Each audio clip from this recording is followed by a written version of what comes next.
One day and another a lyrical eclogue. One day and another a lyrical eclogue. Madison Cawein, The Lyric Library, Boston. Richard G. Badger and Company, Incorporated, 1901. Richard G. Badger and Co. The poem herewith presented was first published some 10 years ago in a volume entitled Days and Dreams. The original verses have been rewritten throughout and extensively added to, making it comparatively a new poem. Lakeview Press, South Framingham, Massachusetts. Tog. F. M. This volume is inscribed in memory of many days. What though I dreamed of mountain heights, of peaks, the barriers of the world, around whose tops the northern lights and tempests are unfurled.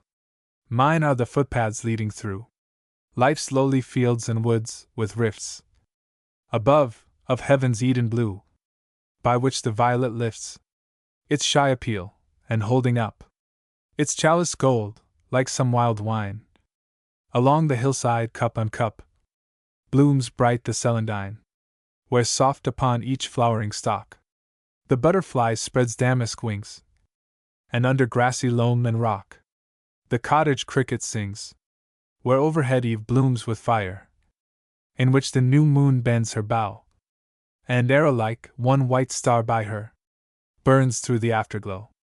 I care not, so the sesame I find, the magic flower there, whose touch unseals each mystery, in water, earth, and air, that in the oak tree lets me hear its heart's deep speech, its soul's wise words, and to my mind makes crystal clear the melodies of birds. Why should I care, who live aloof, beyond the din of life and dust, while dreams still share my humble roof, and love makes sweet my crust? One day and another a lyrical eclogue. Part 1. Late spring. The mottled moth at eventide beats glimmering wings against the pane.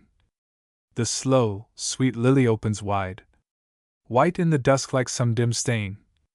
The garden dreams on every side, and breathes faint scents of rain. Among the flowering stalks they stand. A crimson rose is in his hand. One outside her garden he waits musing. Herein the dearness of her is. The 30 perfect days of June, made one, and made in loveliness, were not more sweet to clasp and kiss, with love not more in tune. Ah me! I think she is too true, too spiritual for life's rough way, for in her eyes her soul looks new. Too blue it blossoms, watch it blue, are not so pure as they. So good, so beautiful is she, so soft and white, so fond and fair. Sometimes my heart fears she may be not long for me, and secretly a sister of the air. Too dusk deepens. A whippoorwill calls. The whippoorwills are calling where the golden west is graying. 'Tis time, they say, to meet him there. Why are you still delaying? He waits you where the old beech throws its gnarly shadow over wood violet and the bramble rose, frail maiden fern and clover, where elder and the sumac creep above your garden's paling, whereon at noon the lizards sleep like lichens on the railing. Come, ere the early rising moon's gold floods the violet valleys, where mists like phantom picaroons anchor their stealthy galleys. Come, while the deepening amethyst of dusk above is falling. 'Tis time to tryst, 'tis time to tryst. The whippoorwills are calling. They call you to these twilight ways, with dewy odor dripping. Ah, girlhood through the rosy haze, come like a moonbeam slipping. 3. He enters her garden, speaking dreamily. There is a fading inward of the day, and all the pansy heaven clasps one star. The dwindling acres eastward glimmer gray, while all the world to westward smolders far. Now to your glass will you pass for the last time? Pass, humming some ballad I know. Here where I wait it is late and is past time. Late, and the moments are slow, are slow. There is a drawing downward of the night. The bridegroom heaven bends down to kiss the moon. Above, the heights hang silver in her light. Below, the woods stretch purple, deep in June. There in the dew is it you hiding, Lawny? You, or a moth in the vines? You by your hand, where the band twinkles tawny. You by your ring, like a glowworm that shines. For she approaches, laughing. She speaks. You'd given up hope? He. Believe me. She. Why is your love so poor? He. I knew you'd not deceive me. She. As many a girl before. Ah, dear, you will forgive me? He. Say no more, sweet, say no more. She. Love trusts, and that's enough, my dear. Trust wins to trust, whereof, my dear. Love holds to love, and love, my dear, is, well, that's all my lore. He. Come, pay me or I'll scold you, Dot. Give me the kiss you owe, Dot. You fly when I'd enfold you? She. No. No. I say. Now, no. How often have I told you? You must not treat me so? He. More sweet the dusk for this is. For lips that meet in kisses, Dot. Come. Come. Why run from blisses? As from a mortal foe? 5. She stands smiling at him. She speaks. How many words in the asking? How easily I can grieve you! My no in a yes, was aim asking. Nor thought, dear, to deceive you, Dot. A kiss, the humming-bird happiness here. In my heart consents. But what are words?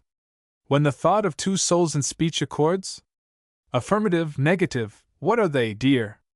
I wished to say, yes, but somehow said, no. The woman within me thought you would know. Thought that your heart would hear. He speaks. So many hopes in a wooing. Therein you could not deceive me. Some things are sweeter for the pursuing. I knew what you meant, believe me, Dot. Bunched bells of the blush pomegranate, to fix. At your throat, 6 drops of fire they are. Will you look where the moon and its following star rise silvery over yon meadow ricks? While I lean your head back so. For I know it is, yes, though you whisper, no. And my kisses, sweet, are 6. 6 moths flutter around them. She speaks. Look, where the fiery glowworm in briery banks of the moon-mellowed bowers sparkles, how hazily, pinioned and airily, delicate, warily, drowsily, lazily, flutter the moths to the flowers, white as the dreamiest bud of the creamiest rose in the garden that dozes. See how they cling to them, held in the heart of their hearts like a part of their perfume they swing to them, wings that are soft as the roses, dim as the forming of dew in the warming of moonlight they light on the petals. All is revealed to them. All, from the sunniest tips to the honeyest heart, whence they yield to them spice through the darkness that settles. So to our tremulous souls come the emulous spirits of love, through whose power all that is best in us, all that is beautiful, all that is dutiful, is made confessed in us, even as the scent of a flower. 7. Taking her hand, he says, what makes you beautiful? Answer now, answer. Is it that dutiful souls are all beautiful? Is that romance or beauty of spirit, which souls of merit of heaven inherit? Have you no answer? She roguishly. What makes you lovable? Answer, dear, answer. Is it not provable that man is lovable, just because chance or nature makes woman love him, her human parts to illumine? Dot. Have you no answer? 8. Then, regarding him seriously, she continues. Could I recall every joy that befell me, there in the past with its anguish and bliss, here in my heart it has whispered to tell me, those were no joys like this. Were it not well if our love could forget them, veiling the was with the dawn of the is? Dead with the past we should never regret them, being no joys like this, when they were gone and the present stood speechful, ardent in word and in look and in kiss. What though we know that their eyes are beseechful?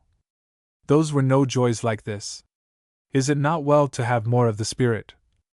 living for futures where naught is amiss. Less of the flesh with the past pining near it? Is there a joy like this? 9 Leaving the garden for the lane. He, with lightness of heart. We will leave reason.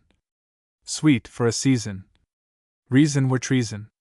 Now that the nether spaces are clad, oh, in silvery shadow, we will be glad, oh, glad as this weather. She, responding to his mood. Heart unto heart, where the moonlight is slanted. Let us believe that our souls are enchanted.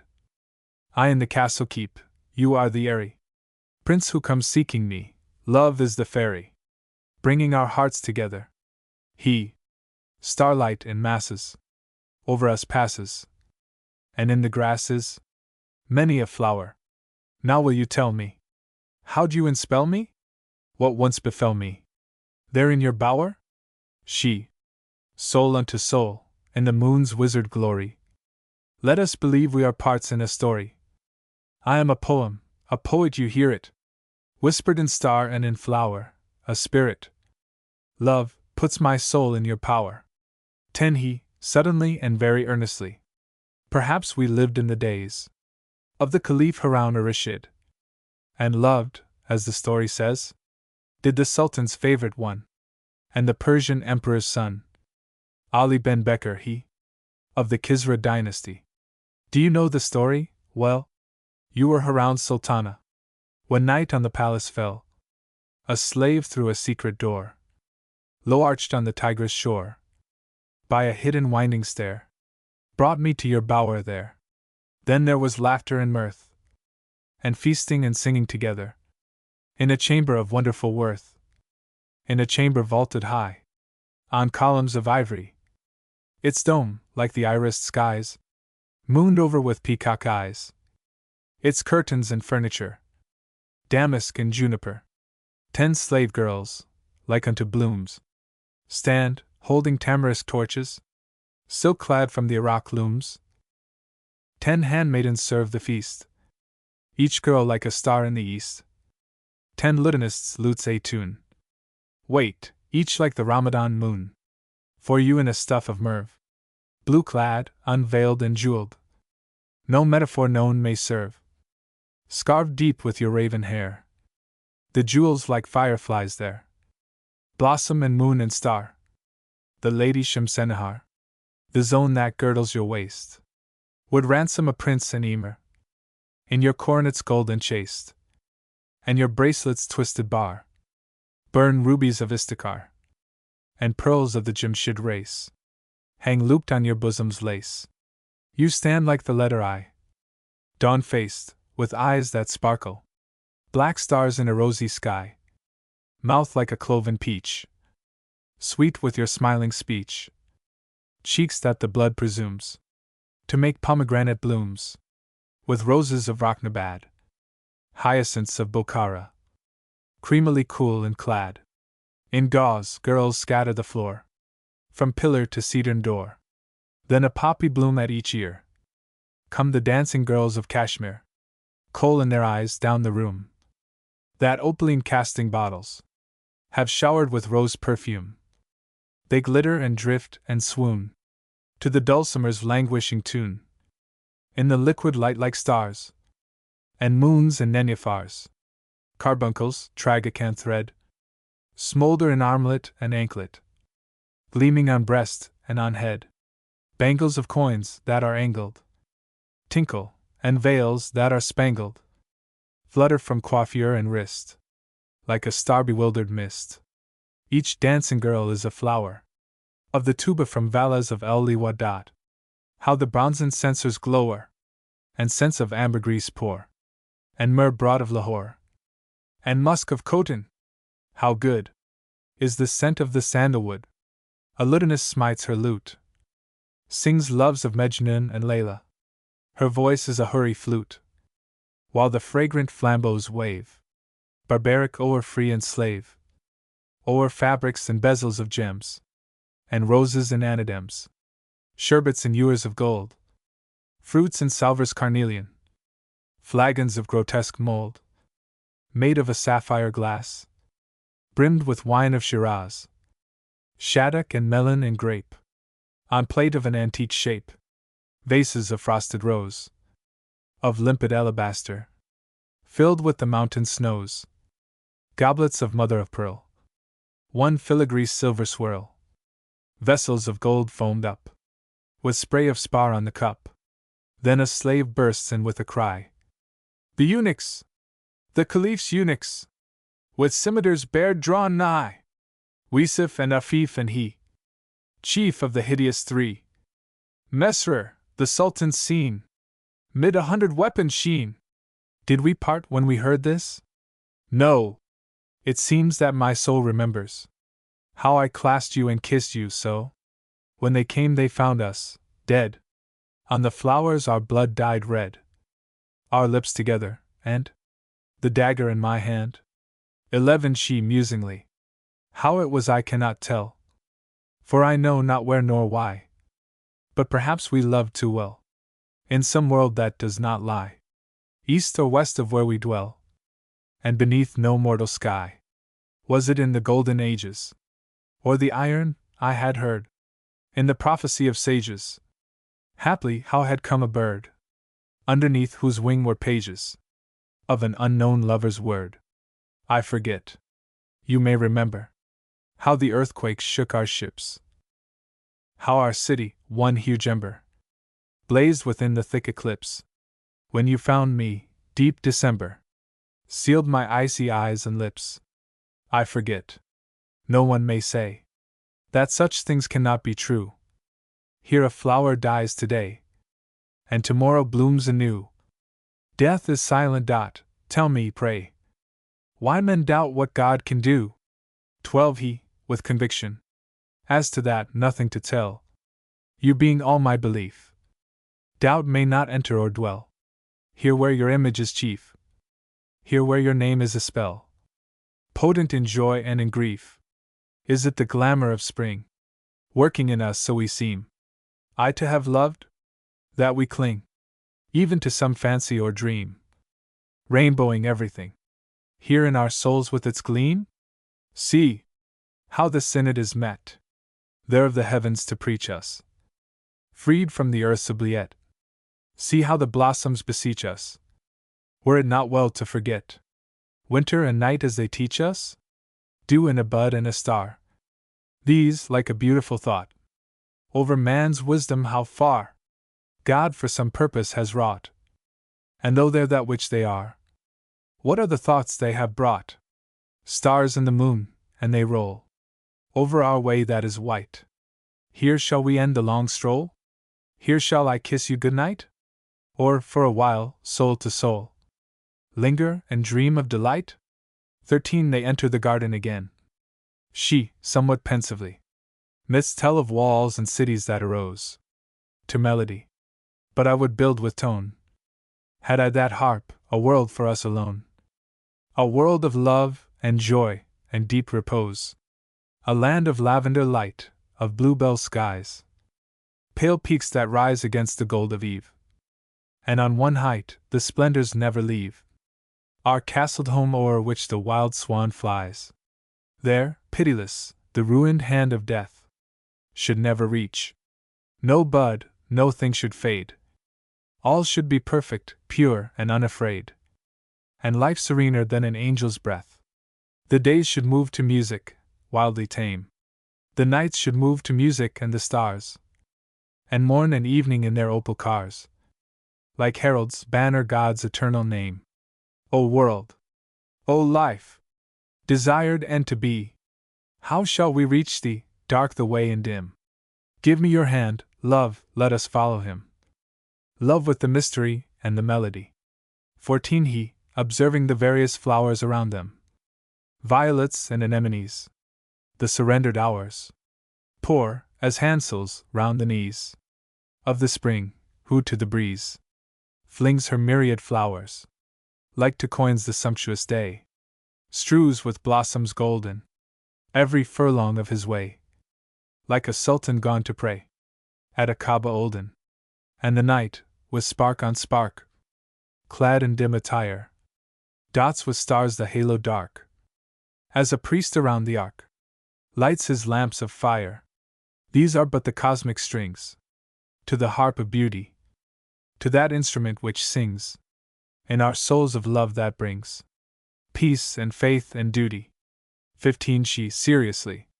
Duty, comfort of the sinner and the saint, when grief and trial weigh us, and within our inner selves, responsive to love's vial, hope's soft voice grows thin and thinner. It is kin to self-denial. Self-denial, through whose feeling we are gainer though we're loser. All the finer force revealing of our natures. No accuser is the conscience then, but healing of the wound of which we're chooser. Someone said no flower knoweth of the fragrance it revealeth. Song, its soul that overfloweth, never nightingale's heart feeleth. Such the love the spirit groweth, love unconscious if it healeth. 16. He, after a pause, lightly. An elf there is who stables the hot red wasp that stings on the apricot. An elf who rowels his spiteful bay, like a mote on a ray, away, away. An elf who saddles the hornet lean, to deny the ear o' the swinging bean. Who straddles, with cap cocked all awry, the bottle blue back o' the dragonfly. And this is the elf who sips and sips from clover horns whence the perfume drips, and drunk with dew, in the glimmering gloam, awaits the wild bee's coming home. In ambush lies where none may see, and robs the caravan bumblebee. Gold bags of honey the bees must pay to the bandit elf of the fairy way. Another often the butterflies know, who paints their wings with the hues that glow on blossoms dot, squeezing from tubes of dew, pansy colors of every hue. On his bloom's pied palette he paints the wings of the butterflies, moths, and other things. This is the elf that the hollyhocks hear, who dangles a brilliant in each one's ear, teases at noon the pain's green fly, and lights at night the glowworm's eye. But the dearest elf, so the poets say, is the elf who hides in an eye of gray, who curls in a dimple and slips along the strings of a lute to a lover's song, who smiles in her smile, and frowns in her frown, and dreams in the scent of her glove or gown, hides and beckons as all may note, in the bloom or the bow of a maiden's throat. 17. She, standing among the flowers, soft through the trees the night wind sighs, and swoons and dies. Above, the stars hang wanly white. Here, through the dark, a drizzled gold, the fireflies rain mimic stars and spark on spark dot. 'Tis time to part, to say good night. Good night. From fern to flower the night moths cross, at drowsy loss. The moon drifts veiled through clouds of white, and pearly pale, a silver blur, through beds of moss. Their tiny moons the glowworms trail dot. 'Tis time to part, to say good night. Good night. 18. He, at parting, as they proceed down the garden. You say you cannot wed me, now that roses and the June are here? To your decision I must bow dot. Ah well, 'tis just as well, my dear. We'll swear again each old love vow, and wait another year. Another year of love with you, of dreams and doubts, of sun and rain, when field and forest bloom anew, and locust clusters pelt the lane, when all the songbirds wed and woo. I'll not take, no, again. Oft shall I lie awake and mark the hours by no clanging clock, but in the dim and distant dark, the crowing of some punctual cock. Then up as early as the lark, to meet you by our rock, the rock where first we met at tryst, where first I wooed and won your love. Remember how the moon and mist made mystery of the heaven above, as now tonight, how first I kissed your lips, you trembling like a dove? So, then, you cannot wed me now that roses and the June are here, that warmth and fragrance weigh each bough, and yet your reason is not clear. Ah well, we'll swear anew each vow, and wait another year. Part 2. Early summer. The cricket in the rosebush hedge sings by the vine-entangled gate. The slim moon slants a timid edge of pearl through one low cloud of slate. Around dark door and window ledge, like dreams the shadows wait, and through the summer dusk she goes, on her white breast a crimson rose. When she delays, meditating, a rainy afternoon, gray skies and the foggy rain, dripping from sullen eaves, over and over again, dull drop of the trickling leaves, and the woodward winding lane, and the hill with its shocks of sheaves, one scarce perceives. Shall I go in such wet weather, by the lane or over the hill, where the blossoming milkweeds feather, the drops like diamonds fill, where, draggled and drenched together, the ox eyes rank the rill, to the old corn mill? The creek by now is swollen, and its foaming cascades sound, and the lilies, smeared with pollen, in the dam look dull and drowned. 'Tis a path I oft have stolen, to the bridge that rambles round, with willows bound, through a valley wild with berry, packed thick with the iron weeds, and elder, washed and very fragrant, the fence path leads, past oak and wilding cherry, to a place of flags and reeds, that the water breeds. The sun through the sad sky bleaches. Is that a thrush that calls? That bird whoso beseeches? And see, on the balsam's balls, and leaves of the water beeches, one blister of wart-like galls. No raindrop falls. My shawl instead of a bonnet, though the woods be soaking yet, through the wet to the rock I'll run it. How sweet to meet I the wet, our rock with the vine upon it, each flower a fiery jet, where oft we've met. Two they meet. He speaks. How fresh the purple clover smells in its veil of rain, and where the leaves brim over, how fragrant is the lane. See how the sodden acres, forlorn of all their rakers, their hay and harvest makers, look green as spring again. Drops from the trumpet flowers rain on us as we pass, and every zephyr showers, from tilted leaf or grass, clear beads of moisture seeming, pale, pointed emeralds gleaming, where, through the green boughs streaming, the daylight strikes like glass. She speaks. How dewy, clean and fragrant, look now the green and gold, and breezes trailing vagrant spill all the spice they hold. The west begins to glimmer, and shadows, stretching slimmer, crouch on the ways, and dimmer grow field and forest old. Beyond those rainy reaches of woodland, far and lone, a whippoorwill beseeches, and now an owl's vague moan strikes faint upon the hearing dot. These say the dusk is nearing, and see, the heavens clearing take on a tender tone. How feebly chirps the cricket, how thin the tree-toad's cry, blurred in the wild rose thicket, gleams what the firefly dot. This way toward home is nearest, of weeds and briars clearest. We'll meet tomorrow, dearest. Till then, dear heart, goodbye. 3 They meet again under the greenwood tree. He speaks.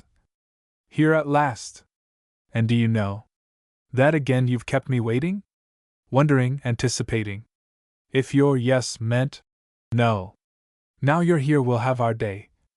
Let us take this daisied hollow, and beneath these beeches follow this wild strip of way towards the stream, wherein are seen stealing gar and darting minnow, over which snake feeders winnow wings of black and green. Like a cactus flames the sun, and the mighty weaver, even tenuous colored, there in heaven, his rich wefts begun. How I love you! From the time, you remember, do you not? When, within your orchard plot, I was reading rhyme, as I told you, and 'twas thus. By the blue Trinacrian sea, far in pastoral Sicily, with Theocritus, that I answered you who asked? But the curious part was this, that the whole thing was amiss, that the Greek bemassed tales of old Boccaccio, tall Decameronian maids, strolled among Italian glades, smiling, sweet and slow, and when you approached my book, dropped in wonder seemingly. To myself I said, 'Tis she. and arose to look in Loretta's eyes, and, true, found them yours. You shook your head, laughing at me as you said, "Did I frighten you? You had come for cherries, these." Dreamily I climbed for a while. You still questioned with a smile, and still tried to tease. Ah, love, just 2 years have gone since then. I remember you wore a dress of billowy blue, muslin or of lawn, and that apron still I see, white, with cherry juice red stained, which you held, wherein I reigned ripeness from the tree. And I asked you, for you know, to my eyes your serious eyes spoke such sweet philosophies. If you'd read Rousseau, you remember how a chance, somewhat like to mine, one June, happened him at Castletown, over there in France? And a cherry dropping fair on your cheek, I ending it, said, remembering Rousseau's wit, "Would my lips were there!" How you laughed and blushed, I know. Here's the stream. The west has narrowed to a streak of gold, deep arrowed. There's a skiff. Let's row. For entering the skiff, she speaks. Waters, flowing dark and bright, in the sunlight or the moon, seized my soul with such delight, as a visible music might, as some slow, majestic tune, made material to the sight. Blossoms colored like the skies, sunset hued and tame or wild, fill my soul with such surmise, as the mind might realize, if our thoughts, all undefiled, should take form before our eyes. So to me do these appeal, so they sway me every hour, letting all their beauty steal on my soul to make it feel, through a rivulet or flower, more than any words reveal. 5. He speaks, rowing.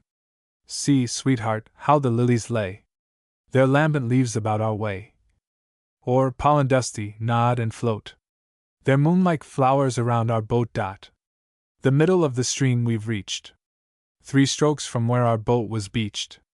Look up. You scarce can see the sky, through trees that lean, dark, deep, and high, and coiled with grape and trailing vine, build a vast roof of shade and shine, a house of leaves, where shadows walk, and whispering winds and waters talk. There is no path. The saplings choke the trunks they spring from.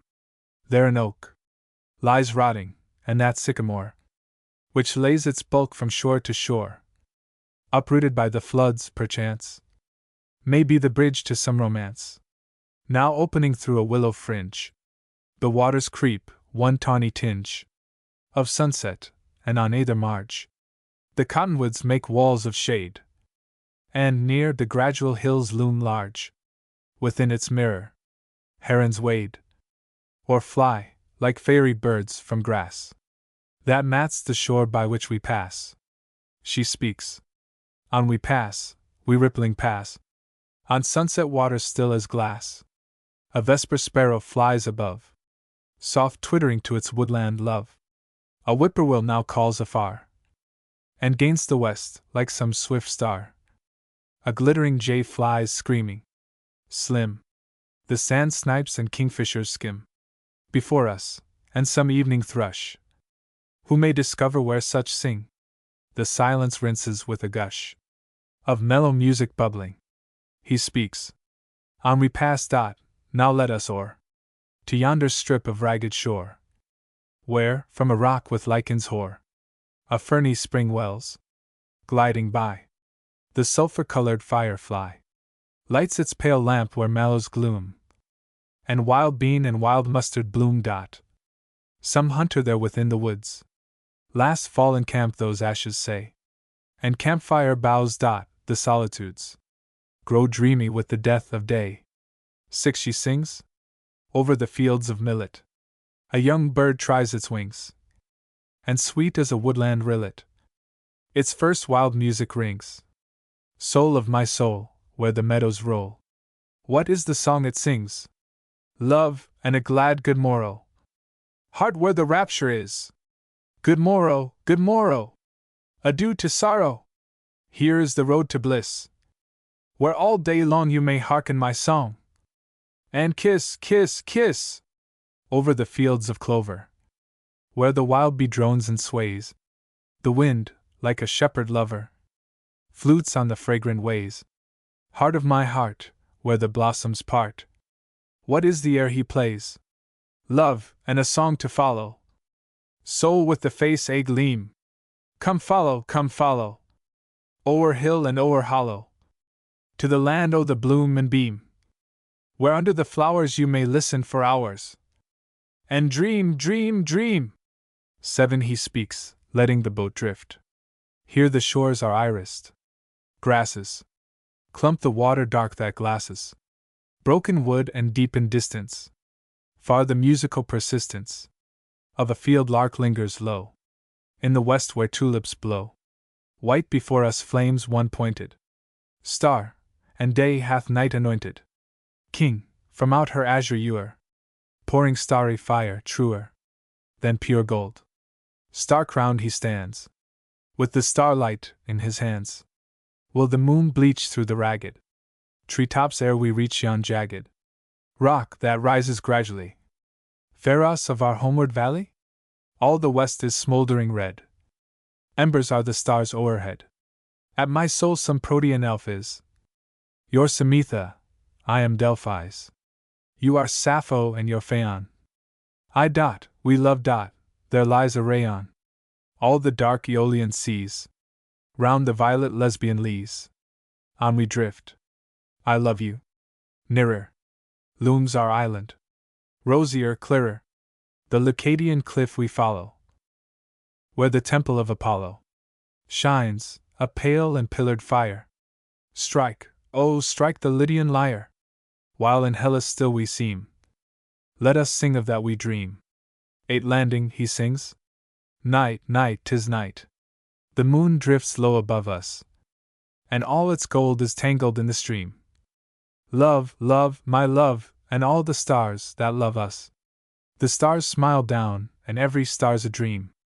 In odorous purple, where the falling warble of water cascades and the plunged foam glows, a columned ruin lifts its sculptured marble, freeze with the chiseled rebec and the rose. She sings, sleep, sleep, sweet sleep sleeps at the drifting tiller, and in our sail the spirit of the rain. Love, love, my love, ah, bid thy heart be stiller. And hark! The music of the resonant main. What flowers are those that blow their balm unto us? From mouths of wild aroma, each a flame? That breathe of love we know that drew us. That kissed our eyes, so we might see the same. He speaks. Night, night, 'tis night, no dream is this to banish. The temple and the nightingale are there. Our love has made them, never more to vanish. Real as yon moon, this wild rose in your hair. Night, night, 'tis night, and love's own stars before us. Its bright reflection in the starry stream. Yes, yes, ah, yes! Its presence shall watch o'er us. Night, night, tonight, and every night we dream. 9 Homeward through flowers, she speaks. Behold the offerings of the common hills, whose lowly names have made them 3 times dear. The evening primrose and dim multitudes of violets that sky the mossy dells, with heaven's ambrosial blue, dew-dripping plumes of mauve lobelia, and the red-stained cups of blackberry lilies all along the creek, where, lulled, the freckled silence sleeps, and vague the water flows, where, at high noon, the cows wade knee-deep, and the heat is honeyed with the drone of drowsy bees. The fleur-de-lis, blue streaked with crystal like a summer day. The monkey flower and the touch-me-not, all frailly scented and familiar as fair baby faces and soft infant eyes. Simple suggestions of a life most fair.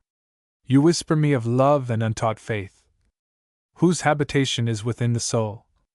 Not of the earth, yet for the earth indeed. What is it halcyons my heart makes calm? With calmness not of wisdom, all my soul. Tonight, is love? Or faith? Or both? The lore of all the world is less than these simple suggestions of a life most fair, and love most sweet, that I have learned to know. 10. He speaks, musingly. Yes, I have known its being so. Long ago was I seeing so. Beckoning on to a fairer land. Out of the flowers it waved its hand, bidding me on to life and love. Life with the hope of the love thereof. What is the value of knowing it, if you are shy in showing it? Need of the earth unfolds the flower, dewy sweet at the proper hour. And in the world of the human heart, love is the flower's counterpart. So when the soul is heatable, then is the heart made readable. I in the book of your heart have read words that are truer than truth has said. Measures of love, the Spirit's song. Rid of your soul to haunt me long. Love can hear each laudable thought of the loved made audible, spoken in wonder or bliss or pain, and re-echo it back again. Ever responsive, ever awake, ever replying with ache for ache. 11. She speaks, dreamily. Earth gives its flowers to us, and heaven its stars. Indeed, these are as lips that woo us. Those are as lights that lead. With love that doth pursue us, with hope that still doth speed. Yet shall the flowers lie riven, and lips forget to kiss. The stars fade out of heaven, and lights lead us amiss. As love for which we've striven, as hope that promises. 12. He laughs, wishing to dispel her seriousness. If love I have had of you, you had of me, then doubtless our loving were over. One would be less than the other, you see, since what you returned to your lover were only his own, and 13. She interrupts him, speaking impetuously. But if I lose you, if you part with me, I will not love you less, loving so much now. If there is to be a parting in distress, what will avail to comfort or reprieve the soul that's anguished most? The knowledge that it once possessed, perceive, the love that it has lost. You must acknowledge, under sun and moon, all that we feel is old. Let morning flutter from night's brown cocoon, wide wings of flaxen gold. The moon split through the darkness, soaring o'er, like some great moth and white. These have been seen a myriad times before, and with the same delight. So 'tis with love, how old yet new it is. This only should we heed. To once have known, to once have felt love's bliss, is to be rich indeed. Whether we win or lose, we lose or win, within our gain or loss, some purpose lies, some end unseen of sin, beyond our crown or cross. 14. Nearing home, he speaks. True, true, perhaps it would be best to be that star within the west, above the earth, within the skies, yet shining in your own blue eyes. Or, haply, better here to blow a flower beneath your window low, that, brief of life and frail and fair, finds yet a heaven in your hair.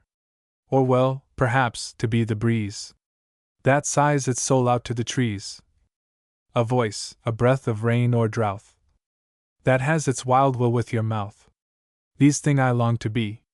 I long to be the burthen of some song you love to sing, a melody sure of sweet immortality.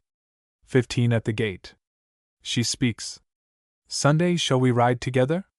Not the route rough, rambling way through the wood we went that day, in last summer's sultry weather, past the Methodist camp meeting, where religion helped the hymn gather volume, and a slim minister, with textful greeting, welcomed us and still expounded. From the service on the hill, we had gone 3 hills and still, very near the singing sounded, nor that road through weed and berry. Drowsy days led me and you to the old-time barbecue, where the countryside made merry. Dusty vehicles together, darkies with the horses near, tied to trees, the atmosphere redolent of bark and leather. As we went the homeward journey, you exclaimed, they intermix pleasure there with politics. It reminds me of a tourney, and the fiddles through the thickets, how the wind brought from the hill remnants of the old quadrille. It was like the drone of crickets. Neither rode the shady quiet, Of that path by beech and birch, winding to the ruined church, near the stream that sparkles by it, where the silent Sundays listen. For the preacher, love, we bring in our hearts to preach and sing. Weekdays shade to Sabbath glisten. 16 He, at parting. Yes, tomorrow. Early morn. When the house of day uncloses. Portals that the stars adorn. Whence light's golden presence throws his fiery lilies, burning roses. On the world, how good to ride with one's sweetheart at one's side. So tomorrow we will ride to the woods' cathedral places, where the prayer-like wildflowers hide sweet religion in their faces, where, in truest untaught phrases, worship in each rhythmic word, God is praised by many a bird. Look above you. Pearly white, star on star now crystallizes out of darkness, and the night hangs them round her like devices of strange jewels. Vapor rises, glimmering from each wood and dell. Till tomorrow, then, farewell. Part 3. Late summer. Heat lightning flickers in one cloud, as in a flow are a firefly. Some raindrops, that the rosebush bowed, jar through the leaves and dimly lie among the trees, now low, now loud. The whispering breezes sigh. The place is lone, the night is hushed. Upon the path a rose lies crushed. One musing he strolls among the quiet lanes by farm and field. Now rests the season in forgetfulness, careless in beauty of maturity. The ripened rose's round brown temples she fulfills completion in a dreamy guess. Now time grants night the more and day the less. The gray decides, and brown, dim golds and drabs and dulling green express themselves and redden as the year goes down. Sad are the fields where, thrusting hoary high, their tasseled heads, the lyre-like cornstalks die, and falstaff-like buff-bellied pumpkins lie. Deeper to tenderness. Sadder the blue of hills that lounge along the lonesome west, sadder the song of the wild red bird in the leafage yellow. Deeper and dreamier eye than woods or waters leans the languid sky, above lone orchards where the cider press drips and the russets mellow. Nature grows liberal from the beechen leaves. The beechnuts' burrs their little pockets thrust, bulged with the copper of the nuts that rust. Above the grass the spendthrift spider weaves a web of silver for which dawn designs thrice 20 rows of pearls beneath the oak that rolls old roots in many gnarly lines. The polished acorns from their saucers broke strew wildwood agates. On sonorous pines the far wind organs, but the forest near is silent, and the blue-white smoke of burning brush beyond that field of hay hangs like a pillar in the atmosphere. But now it shakes, it breaks, and all the vines and tree-tops tremble. See! The wind is here, billowing and boisterous, and the smiling day rejoices with its clamor. Earth and sky resound with glory of its majesty, impetuous splendor of its rushing by. But on those heights the forest yet is still, expectant of its coming. Far away, each anxious tree upon each waiting hill tingles anticipation as in gray surmise of rapture. Now the first gusts play, like little laughs, about their rippling spines. And now the wildwood, one exultant sway, shouts, and the light at each tumultuous pause, the light that glooms and shines, seems hands in wild applause. How glows that garden, though the white mists keep the vagabonding flowers reminded of decay that comes to slay in open love, when the full moon hangs cold and night is deep. Unheeding still, their happy colors leap, and laugh encircled of the scythe of death. Like lovely children he prepares to reap, staying his blade a breath, to mark their beauty ere, with one last sweep, he lays them dead and turns away to weep. Let me admire, ere yet the sickle of the coming cold has mown them down, their beauties manifold. How like to spurts of fire that scarlet salvia lifts its blooms, which heap yon space of sunlight, and, as sparkles creep through charring parchment, up that window's screen.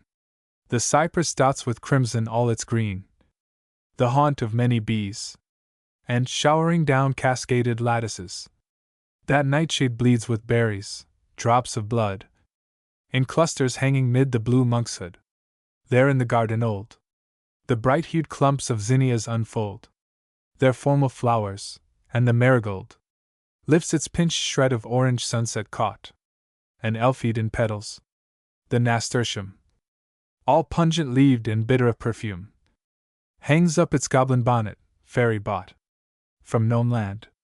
There, predominant red and arrogant, the dahlia lifts its head beside the balsam's rosy horns of honey.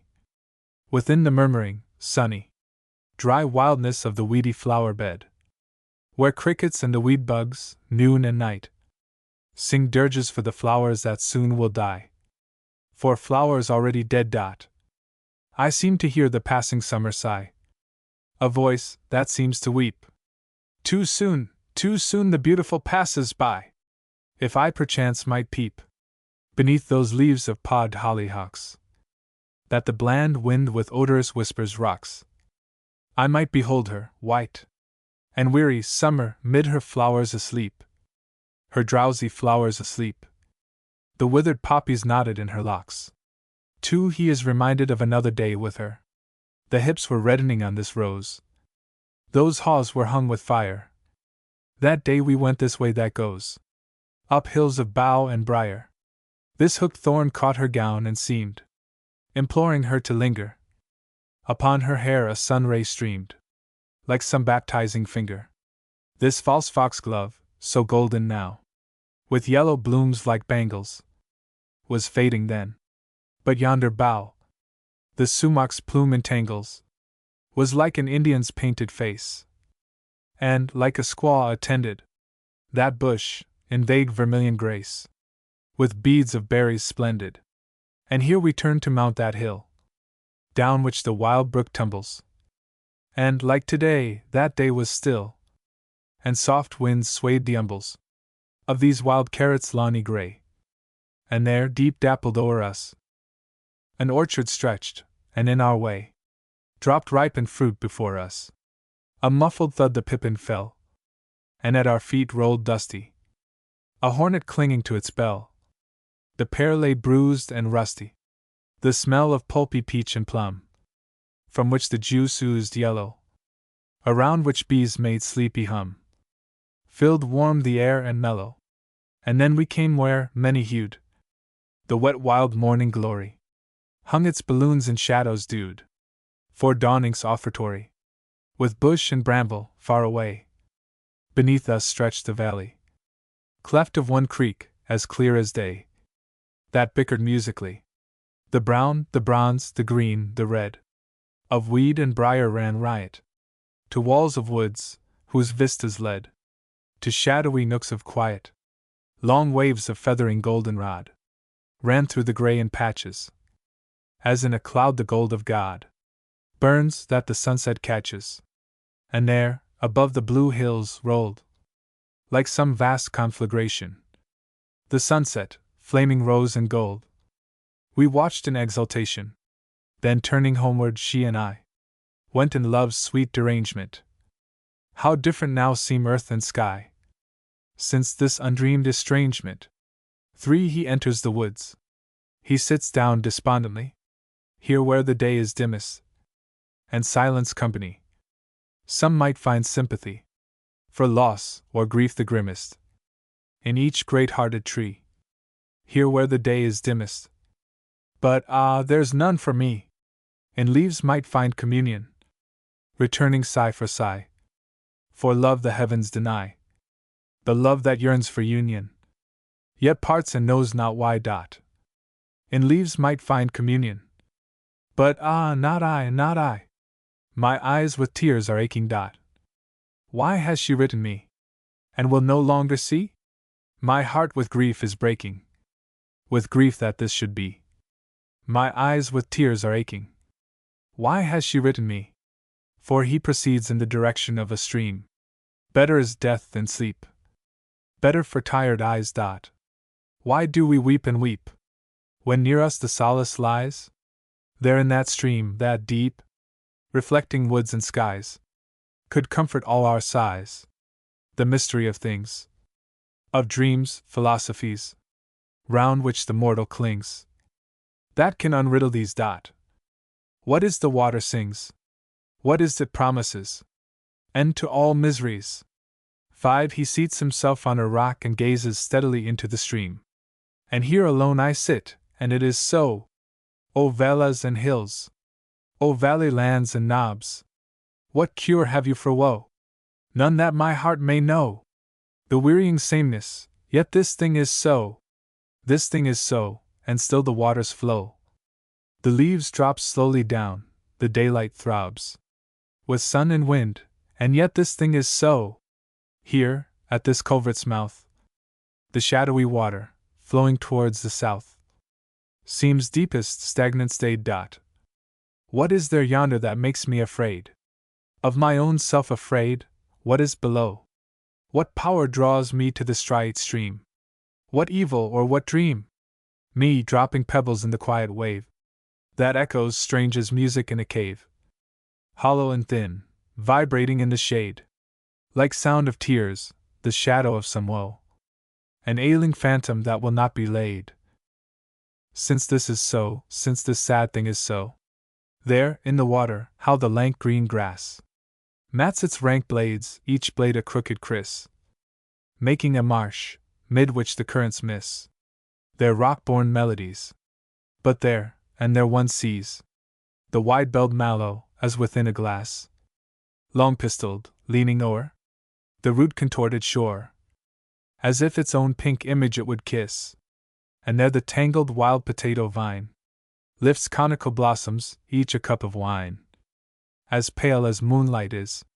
And their tall gypsy lilies, all a sway, their savage, coppery faces, fierce of hue, dull purple-streaked, bend in inverted view. And where the stream around those rushes creeps, the dragonfly, in endless error, keeps sewing the pale gold gown of day with tangled stitches of a burning blue. Its brilliant body seems a needle fine, a thread of azure ray. But here below me, where my pensive shade looks up at me, the stale stream stagnant lies, deep, dark, but clear and silent, save the hiss of bursting bubbles in the spawny ooze. All flowers here refuse to grow or blossom, beauties too are few that haunt its depths, no glittering minnows braid its languid crystal, and no gravel strew with colored orbs its bottom. Half afraid, I shrink from my own eyes, there in its cairngorm skies. I know not why, and yet it seems 'tis this. I know not what, but where the kildees wade, slim in the foamy scum, from that direction hither doth it come, and makes my heart afraid. Near it draws to where those low rocks ail, warm rocks on which some water snake hath clomb, to bask its spotted body, coiling numb.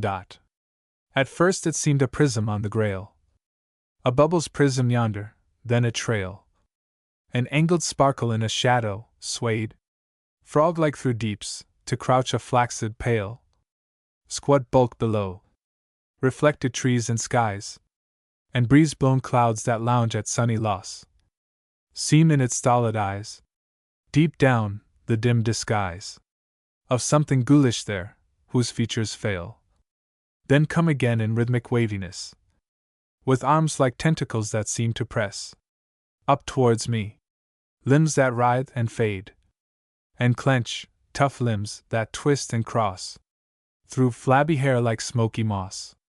How horrible to see this thing at night, or when the sunset slants its brimstone light above the water, when, in phantom flight, the will-o'-the-wisps, perhaps, above it reel. Then haply would it rise, a rotting green, up, and gather me with arms of steel, soft steel, and drag me where the wave is white, beneath that boulder there, that plants a keel, against the ripple there, a shoulder lean. No! No! I must away before 'tis night, before the fireflies.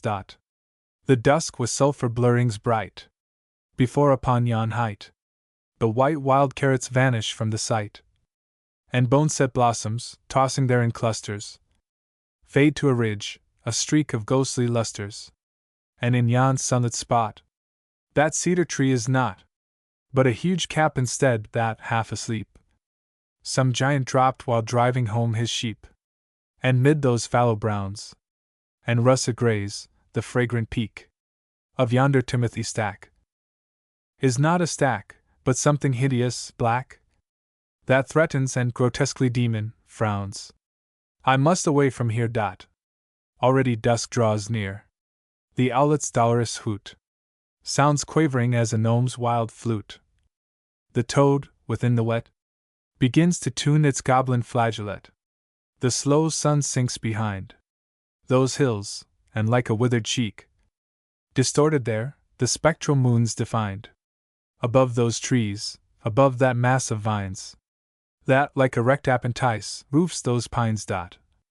Oh, I am faint and weak. I must away, away, before the close of day. Already at my back, I feel the woods grow black, and sense the evening wind, guttural and gaunt and blind, snarling behind me like a werewolf pack. When will it cease to pierce this anguish dull and fierce at heart and soul? When will it let me go? At last, with footsteps slow, with half averted cheek, I've reached this woodland creek, far from that place of fear, and still I seem to hear a dripping footstep near, a gurgling voice dim glimmering at my ear.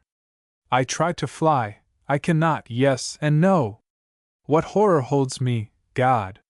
That obscene, slow, sure mastering chimera there. Has yet some horrible feeler round my neck, or in my scattered hair? Off, off, thou devil's coil! The waters thrashing boil. Once more I'm free! Once more I'm free! Glad of that firefly fleck, that, like a lamp of golden fairy oil, lights me the way I flee. No more I stare, magnetic fixed, nor reck, nor little care to foil the madness there, the murder there, that slips back to its lair of slime, that seeps and drips, that sought in vain to fasten on my lips. 6. Taking a letter from his pocket, he hurries away. What can it mean for me? What have I done to her? I, in our season of love as a sun to her. She, all its heaven of silvery, numberful stars and its moon shining golden and slumberful. Who on my life, that was thorny and lowery, gazed, and made beautiful, smiled, and made flowery. She, to my heart and my soul a divinity. She who, I dreamed, seemed my spirit's affinity. What have I done to her? What have I done? What can she mean by this? What have I said to her? I, who have idolized, worshipped, and pled to her, sung for her, laughed for her, sorrowed and sighed for her, lived for her only, would gladly have died for her. See, she has written me thus. She has written me. Sooner would dagger or serpent had smitten me. Would you had shriveled ere ever you'd read of it. Eyes that are wide to the bitterest dread of it. What have I said to her? What have I said? What shall I make of it? I who am trembling, dreading to lose her. A moth, the dissembling flame of the candle attracts with its guttering, flattering until its body lies fluttering, scorched in the summer night. Foolish, importunate, why didst thou leave the cool flowers, unfortunate? Such has she been to me, making me such to her, slaying me, saying I never was much to her. What shall I make of it? What can I make? Love, in thy everglades, moaning and motionless. Look, I have fallen, the evil is potionless. I, with no thought but the heathen that did lock us in, set naked feet mid the cottonmouth moccasin. Under the roses, the Cherokee, eyeing me. I, in the sky with the egrets that, flying me, loosen like blooms from magnolias, rose slenderly, white and pale pink, where the mocking-bird tenderly sang, making vistas of mosses melodious, wandered unheeding my steps in the odious ooze and the venom I followed the wiry, violet curve of thy star falling fiery. So was I lost in night. Thus am undone. Have I not told to her, living alone for her, purposed unfoldments of deeds I had sown for her, here in the soil of my soul?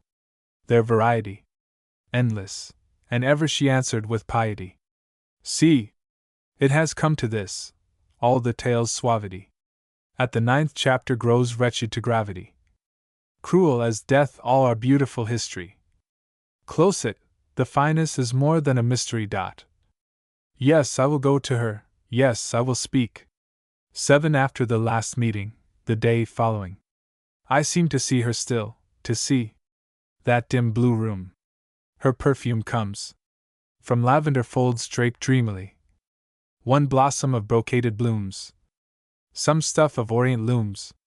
I seem to hear her speak, and back, where lies the sun on books and piles of porcelain and bric-a-brac, a tall clock ticks above the tiles, where love's framed profile smiles. I hear her say, "Ah, had I known! I suffer too for what has been, for what must be." A wild ache shone in her sad eyes that seemed to lean on something far unseen, and as in sleep my own self seems outside my suffering self. I flush twixt facts and undetermined dreams, and wait as silent as that hush of lilac light and plush. Smiling, but suffering I feel beneath that face so sweet and sad. In those pale temples thoughts like steel pierce burningly. I had gone mad. Had I once deemed her glad. Unconsciously, with eyes that yearn to look beyond the present far, for some faint future hope I turn. Above her garden day's fierce star, vermilion at the window bar, sank sullenly, like love's own sun, an omen of our future life. And then the memory of one rich day she'd said she'd be my wife, set heart and brain at strife. Again amid the heavy hues, soft crimson, seal, and satiny gold of flowers there, I stood mid dews, with her, deep in her garden old, while sunset fires uprolled. And now, it cannot be! And yet, to feel 'tis so, in heart and brain, to know 'tis so, while warm and wet, I seem to smell those scents again, verbena scents and rain. I turn, in hope she'll bid me stay. Again her cameo beauty mark, set in that smile. She turns away. No word of love, not even a spark of hope to cheer the dark. That sepia sketch, conceive it so, a jaunty head with mouth and eyes tragic beneath a rose chapeau, silk masked, unmasking, it denies the look we half surmise. We know is there. 'Tis thus we read the true beneath the false, perceive the smile that hides the ache. Indeed, whose soul unmasks? Not mine, I grieve. O God, but laugh and leave. 8 He walks aimlessly on, beyond those twisted apple trees that partly hide the old brick barn, its tattered arms and tattered knees. A scarecrow tosses to the breeze among the shocks of corn.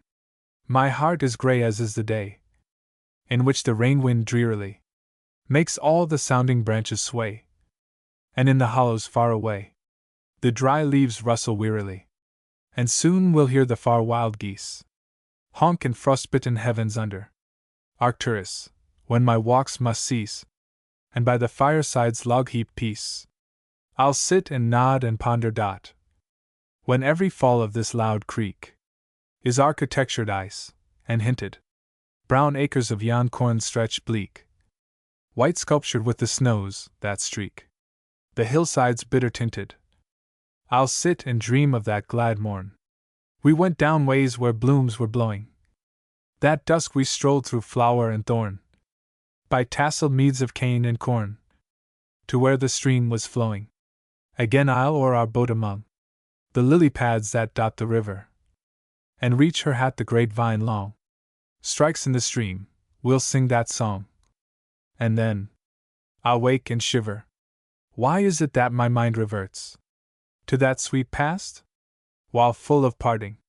The present is so full of hurts and heartache that what it asserts adds only to the smarting. How often shall I sit and think of that sweet past through lowered lashes? What might have been traced link by link, then watch it gradually sink and crumble into ashes. Outside I'll hear the sad wind weep, like some lone spirit grieved, forsaken. Then shuddering to bed shall creep, and lie awake or haply sleep, asleep by visions shaken, dreams of the past that paint and draw the present in a hue that's wanting, a scarecrow thing of sticks and straw, like that just now I passing saw, its empty tatters flaunting. 9. He compares the present day with a past one. The sun a splintered splendor was, in trees whose waving branches blurred its disk. That day we went together, mid wild bee hum and whirring buzz of insects through the fields that purred. Was summer in the perfect weather. So sweet it was to look and lean to her young face and feel the light of eyes that met my own unsaddened, her laugh that left lips more serene, her speech that blossomed like the white life everlasting there and gladdened. Maturing summer, you were fraught with more of beauty then than now. Parades the pageant of September, where what is now contrasts in thought with what was once. That bloom and bough can only help me to remember. 10. He pauses before a deserted house by the roadside, through iron weeds and roses, an ancient beech and oak, old porches it discloses. Above the weeds and roses, the drizzling raindrops soak. Neglected walks they tangle with daughter-strangled grass, and every mildewed angle heaped with dead leaves that spangle the paths that round it pass. The creatures there that bury and hide within its rooms and spidered closets, very dim with gray webs, will hurry out when the twilight glooms. Owls roost in room and basement, bats haunt its hearth and porch, and through some painless casement flit in the moon's enlacement, or firefly's twinkling torch. There is a sense of frost here, and gusts that sigh away. What was it that was lost here? Long, long ago was lost here? Can anybody say? My foot perhaps would startle some bird that mopes within, some owl above its portal that stares upon the mortal as on a thing of sin. The ruddy road winds by it, this side the dusty toll dot. Why do I stop to eye it? My heart cannot deny it. The house is like my soul. 11. He proceeds on his way. I bear a burden, look not therein. Naught will you find but sorrow and sin. Sorrow and sin that wend with me wherever I go, and misery, a gaunt companion, a wretched bride, goes always with me, side by side. Sick of myself and all the earth, I ask my soul now, is life worth the little pleasure that we gain? For all our sorrow and our pain, the love to which we gave our best, that turns a mockery and a jest? 12. Among the twilight fields, the things we love, the loveliest things we cherish, pass from us soonest, vanish utterly. Dust are our deeds, and dust our dreams that perish ere we can say they be. I have loved man and learned we are not brothers. Within myself, perhaps, may lie the cause. Then set one woman high above all others, and found her full of flaws. Made unseen stars my Keblas of devotion. Aspired to knowledge and remained a clod. With heart and soul, led on by blind emotion, the way to failure trod. Chance, say, or fate that works through good and evil, or destiny that nothing may retard, that to some end, above life's empty level, perhaps withholds reward. Part for late autumn. They who die young are blessed. Should we not envy such? They are earth's happiest. God loved and favored much. They who die young are blessed. One sick and sad, propped among pillows, she sits at her window, though the dog-toothed violet come with April showers, and the wild bee's music hum about the flowers. We shall never wend as when Love laughed leading us from men, over violet vale and glen, where the bob-white piped for hours, and we heard the rain-crow's drum. Now November heavens are gray. Autumn kills every joy, like leaves of May, in the rills dot. Still I sit and lean and listen to a voice that has arisen in my heart, with eyes that glisten, looking at the happy hills, fading dark blue far away. Too she gazes out upon the dying garden. Their rank death clutches at the flowers, and drags them down and stamps in earth. At morn the thin, malignant hours, shrill-mouthed among the windy bowers, clamor a bitter mirth. Or is it heartbreak that, forlorn, would so conceal itself in scorn? At noon the weak, white sunlight crawls, like feeble feet once beautiful, from mildewed walks to mildewed walls, down which the oozing moisture falls upon the cold toadstool. Faint on the leaves it drips and creeps. Or is it tears of one who weeps? At night a misty blur of moon slips through the trees, pale as a face of melancholy marble hewn, and, like the phantom of some tune, winds whisper in the place.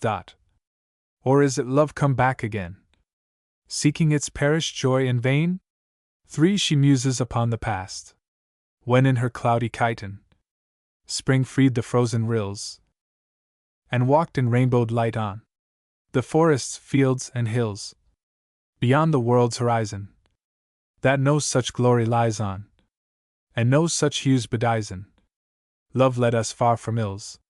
When summer came, a sickle stuck in her sheaf of gleams, and let the honey trickle from out the beehive seams. Within the violet blotted sweet book to us allotted, whose lines are starry dotted, Love read us still his dreams.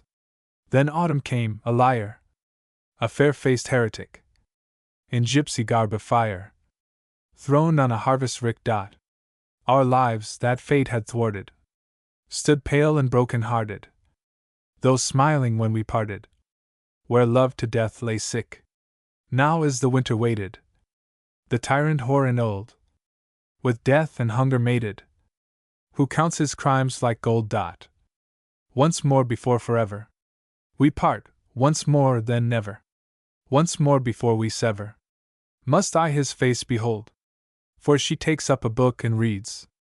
What little things are those that hold our happiness? A smile, a glance, a rose, drop from her hair or dress, a word, a look, a touch. These are so much, an air we can't forget, a sunset's gold that gleams, a spray of mignonette, will fill the soul with dreams, more than all history says, or romance of old days.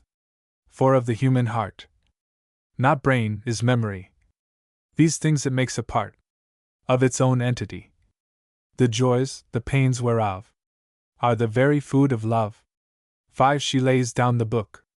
How true! How true! But words are weak. In sympathy they give the soul to music, music that can speak all the heart's pain and dole, still making us remember most the love we've lost, the love we've lost. So weary am I, and so fain to see his face, to feel his kiss, thrill rapture through my soul again. There is no hell like this. Ah, God! My God, were it not best to give me rest, to give me rest? 6 She writes to him to come to her. Dead lie the dreams we cherished, the dreams we loved so well. Like forest leaves they perished, like autumn leaves they fell. Alas!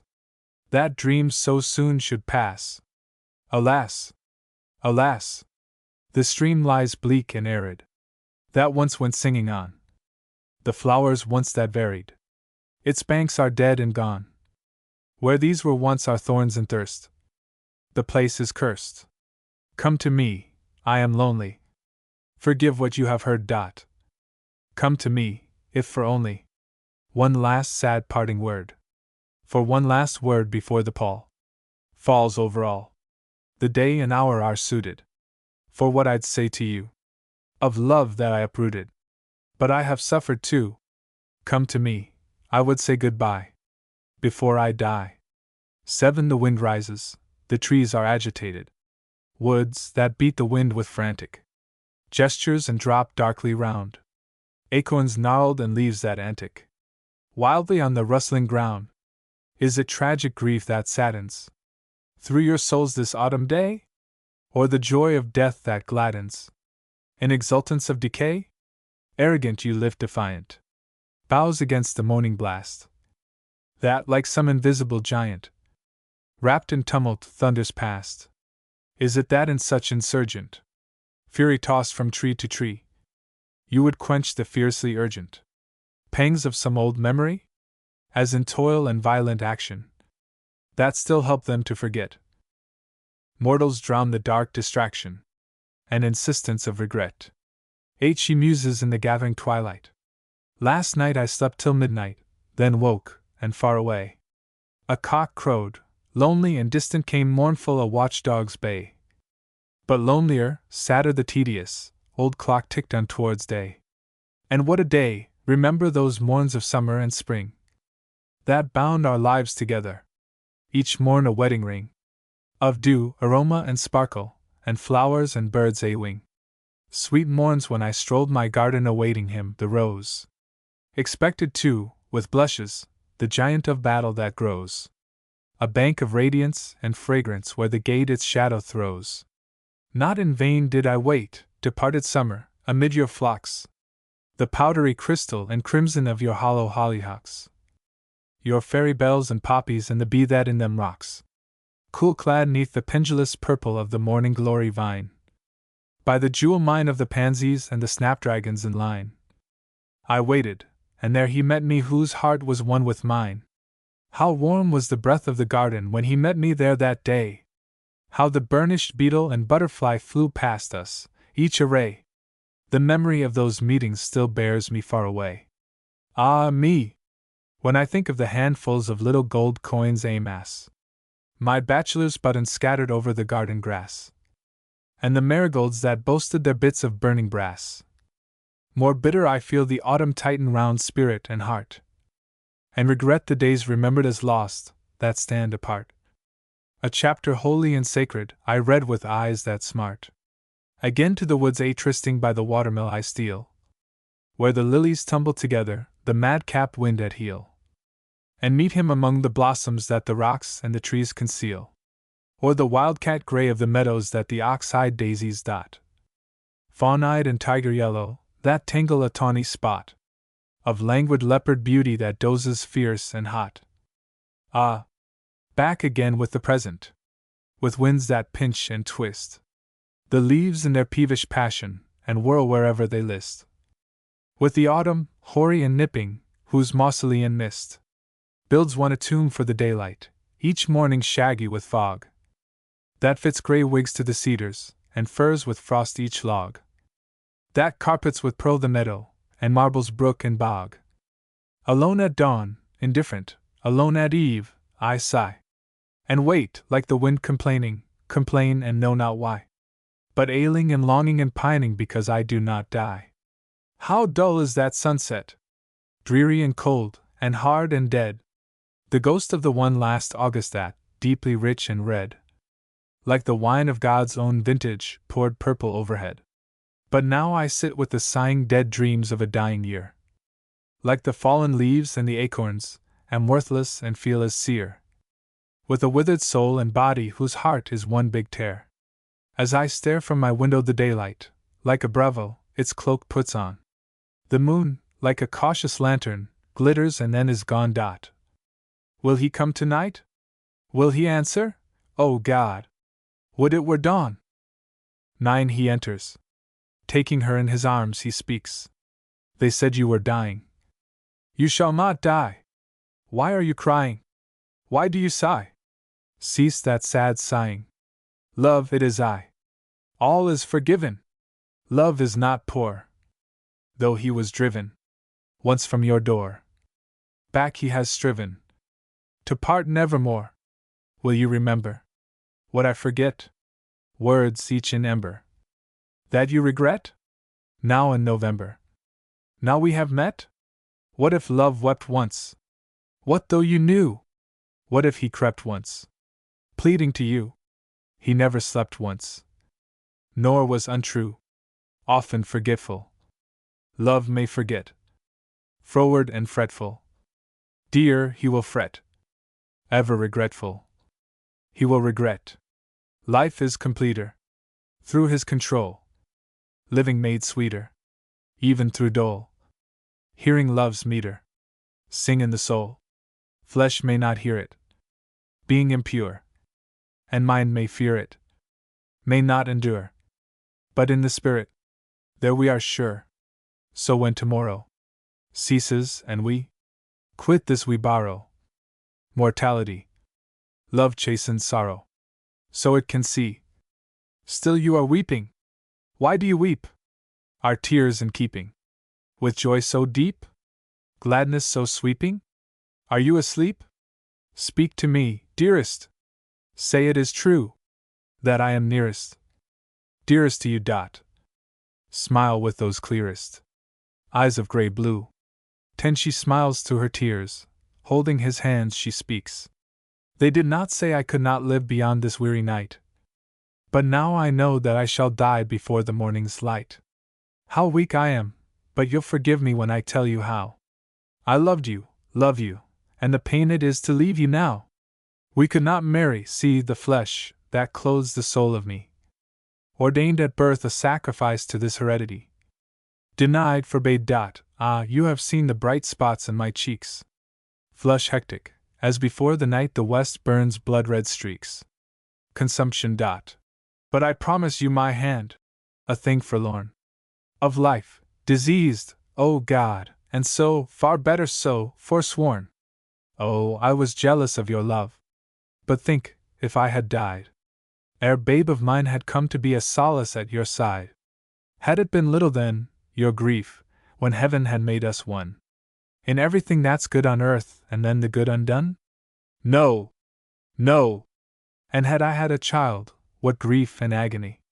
To know that blight born in him, too, against all help of me, just when we cherish him the most, and youthful, sunny pride sits on his curly front, to see him die ere we have died. Whose fault? Ah, God, not mine, but his, that ancestor who gave escutcheon to our humble house, a death's head and a grave. Beneath the pomp of those grim arms I live and may not move. Nor faith, nor truth, nor wealth avail to hurl them down, nor love. How could I tell you this? Not then, when all the world was spun of morning colors for our love to walk and dance upon. I could not tell you how disease hid here a hideous germ, precedence slowly claiming and so slowly fixing firm. And when I broke our plighted troth and would not tell you why, I loved you, thinking, time enough when I have come to die. Draw off my rings, and let my hands rest so, the wretched cough will interrupt my feeble speech and will not be put off. Ah, anyhow my anodyne is this, to know that you are near me, love me, kiss me now, as you were wont to do, and tell me you forgive me all, and say you will forget the sorrow of that breaking off, the fever and the fret. Now set those roses near my face and tell me death's a lie. Once it was hard for me to live, now it is hard to die. Part 5. Winter. We, whom God sets a task, striving, who ne'er attain. We are the cursed, who ask death, and still ask in vain. We, whom God sets a task, one in the silence of his room. After many days, all are shadows, all must pass, as writing in the sand or sea. Reflections in a looking glass are not less permanent than we. The days that mold us, what are they? That break us on their whirling wheel?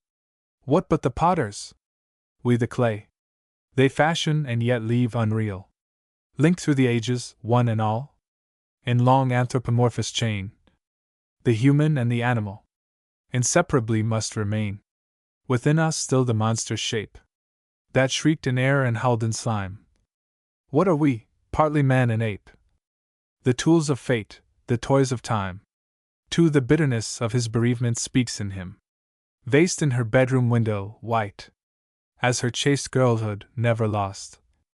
I smelt the roses, and the night outside was fog and frost. What though I claimed her dying there?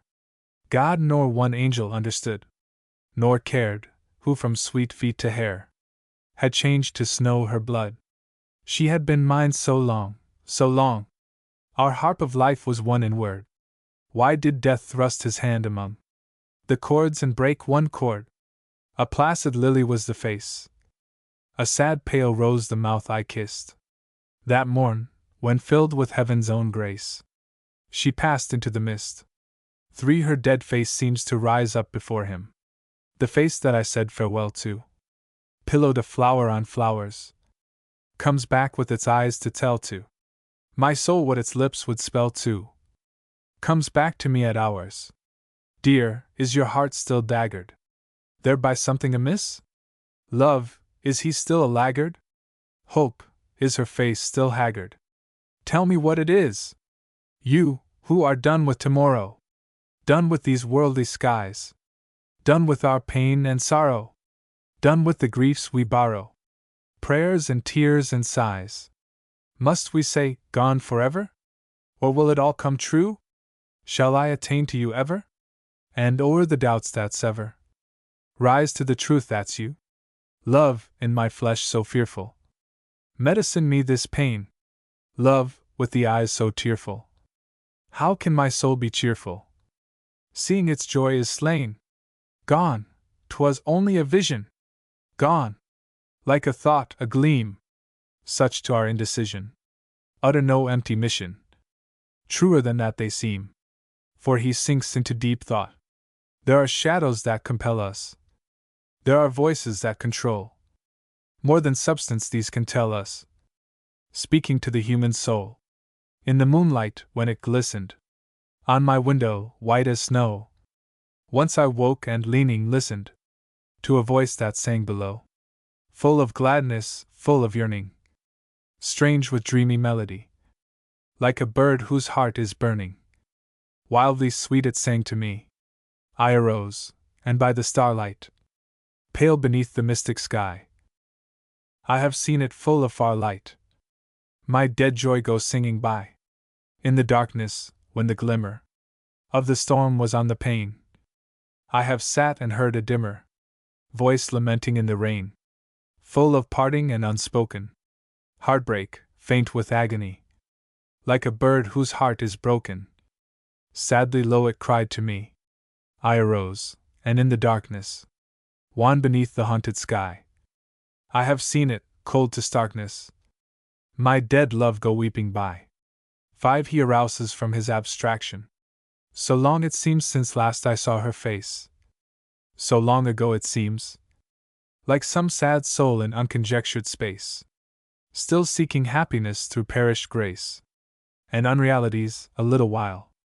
Illusions lead me, ending in the smile of death triumphant in a thorny place, among love's ruined roses and dead dreams. Since she is gone, no more I see the light. Since she has left all dark, cleave like a revelation through the night. I wander blindly, filled with fear and fright, among the fragments and the wrecks and stones of life, where hope, amid the skulls and bones, with weary face, disheartened, wild and white, trims her pale lamp with its expiring spark. Now she is dead, the soul naught can o'erawe. Now she has passed from me. Questions God's justice that seems full of flaw, as is his world, where misery is law, and men but fools too willing to be slaves. My house of faith, built up on dust of graves, the wind of doubt sweeps down as made of straw, and all is night, and I no longer see. 6 He looks from his window toward the somber west, ridged and bleak the gray forsaken. Twilight at the night has guessed, and no star of dusk has taken flame unshaken in the west. All day long the woodlands dying moaned, and drippings as of grief tossed from barren boughs with sighing, death of flying twig and leaf. Ah, to live a life unbroken, scornful of the worst of fate, like that tree, with branches oaken, joy's unspoken intimate. Who can say that man has never lived the life of plants and trees? Not so wide the lines that sever us forever here from these colors, odors that are cherished. Haply hint we once were flowers.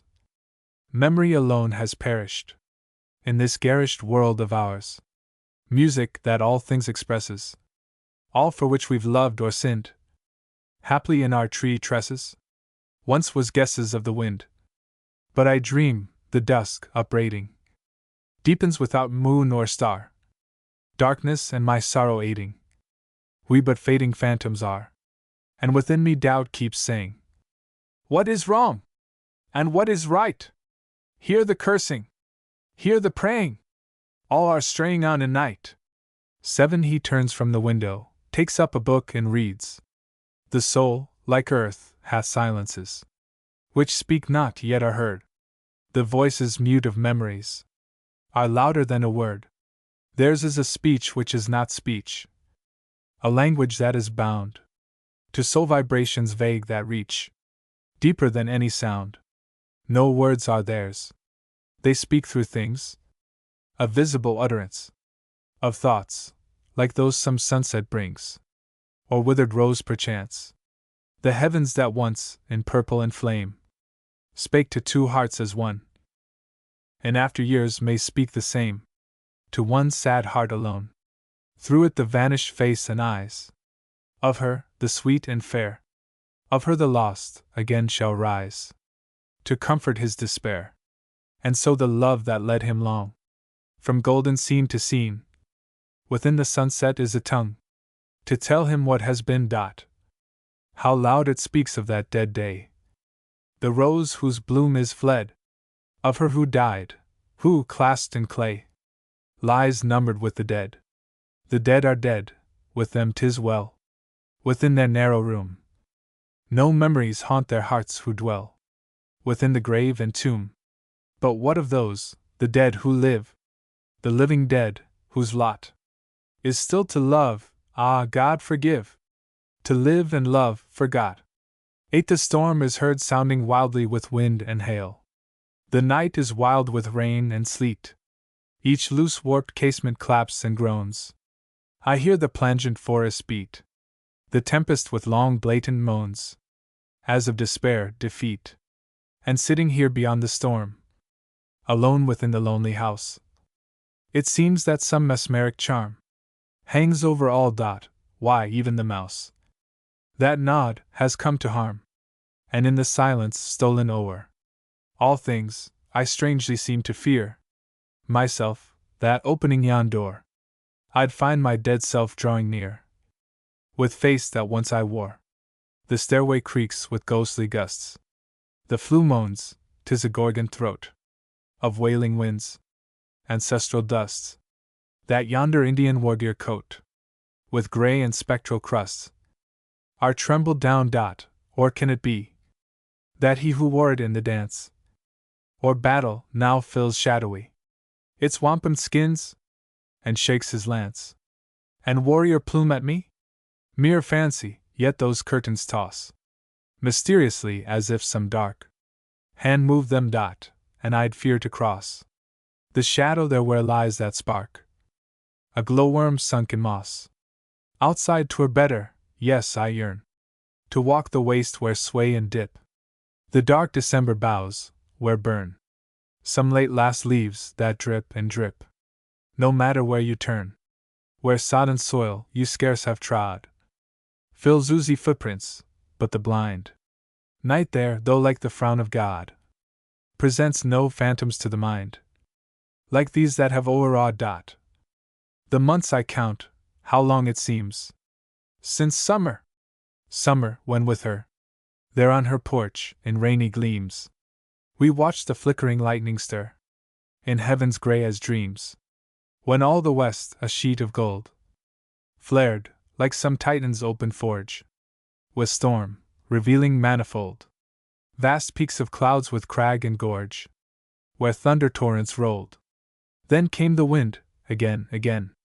The lightning lit the world, and how the tempest roared with rushing rain, we could not read. Where is it now? That tale of Charlemagne? That old romance, ah me, that we were reading? till we heard the plunge of summer thunder sullenly, and left to watch the lightning lunge, and winds bend down each tree dot. That summer! How it built us there! A world of love and necromance, a spirit world where all was fair, an island sleeping in a trance of lilied light and air, where every flower was a thought, and every bird a melody, and every fragrance zephyr brought was but the rainbow drapery of some sweet dream long sought. O land of shadows, shadow home, within my world of memories, around whose ruins sweeps the foam of sorrow's immemorial seas, by whose dark shores I roam, how long in your wrecked halls alone, with ghosts of joys must I remain? Between the unknown and the known, still listening to the wind and rain, and my own heart's wild moan. 9. He sits by the slowly dying fire. The storm is heard with increased violence. Wild weather. The lash of the sleet on the gusty casement tapping. The sound of the storm like a sheet my soul and senses wrapping. Wild weather. And how is she? Now the rush of the rain falls serried over the turf and the tree of the place where she is buried? Wild weather. How black and deep is the night where the mad winds scurry? Do I sleep? Do I dream in my sleep that I hear her footsteps hurry? Hither they come like flowers, and I see her raiment glisten like the robe of one of the hours, where the stars to the angels listen. Before me, behold, how she stands, with lips high thoughts have waited, and testifying hands, and eyes with glory sated. I have spoken and I have kneeled, I have kissed her feet in wonder. But lo! Her lips, they are sealed, God sealed, and will not sunder. Though I sob, your stay was long! You are come, but your feet were laggard with mansuetude and song. For the soul your death has daggered. Never a word replies, never to all my weeping, only a sound of sighs, and raiment past me sweeping. I wake, and a clock strikes 3, and the night and the storm beat serried over the turf and the tree of the place where she is buried. The Lyric Library, other volumes in preparation. 16 mo flexible leather. $1.25. A book of poetry worth while. Poems of the Town by Ernest McGaffey. 16 mo flexible leather. $1.25. The following are but a few extracts from many reviews received on Poems of the Town. Among this chorus of praise there has not been one dissenting voice. For terse English, for picturesque and appropriate imagery, for keen and faithful portraiture, Mr. McGaffey has no superior. And there will be many to say that this book entitles him to recognition as the interpreter of his age. Chicago Interocean. It is doubtful if any American poet has written a finer, more humane, more nobly and righteously wrathful outburst against the maladies of civilization than the poem in this collection entitled Laocoon of the Town. St. Louis Mirror. His lyrics have that touch of universality which distinguishes true poetry from mere verse. It is not too much to say that Poems of the Town are certain to take a place among the best examples of American poetry. Editorial Chicago Chronicle. Irish Mist and Sunshine Ballads and Lyrics by Rev. James B. Dollard, Sly of Naaman, with an introduction by William O'Brien, M.P., with frontispiece. Small quarto. Cloth ornamental. $1.50. This is a book of ringing Irish ballads that will stir the heart of every lover of true poetry. Here and there verse may be as frankly unadorned as the peasant cabins themselves in their homely cloaks of thatch, but every line rings true to life and home and with the tone, as hard-moving as the Angelus which holds Millet's Peasants in its spell. From Mr. O'Brien's introduction. Father Dollard's ballads have all the fire and dash of Kipling's, with a firmer poetic touch, says Mr. Nathan Haskell-Dole. 4 Days of God by Harriet Prescott Spofford. With about 90 illustrations in color, bound in white and gold and purple. Small fortune. Probably $1. It is quite impossible to describe adequately the surpassing charm of this book. We can say simply that it will appeal to every lover of nature who sees in her manifold beauties the living glories of the work of God. No one can write more beautiful or sparkling prose than Mrs. Spofford, and never has she been so absolutely charming as in 4 Days of God. The book has about 90 illustrations by Miss A. C. Tomlinson, which catch the spirit of the text to perfection, and with the harmonious print and paper and binding make the book a little gem. Richard G. Badger and Company, Incorporated, Publishers, Boston,